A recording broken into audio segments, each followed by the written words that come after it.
Verset pour journée. 1 Pierre, chapitre 2, verset 22 à 24. 1 Pierre, chapitre 2, verset 22 à 24. Li pas de jam fait aucun péché, aucun menti, pas de jam sorti dans bouche li.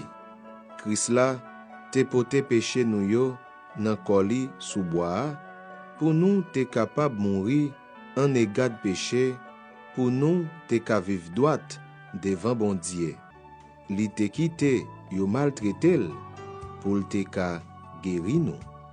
1 Pierre, chapitre 2, verset 22 à 24. Li pas de jam fait aucun péché, aucun menti pas de jam sorti nan bouche li.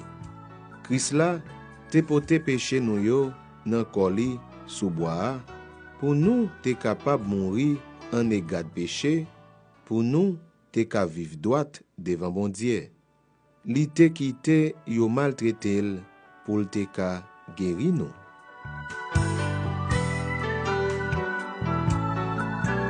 C'était Verset pour journée.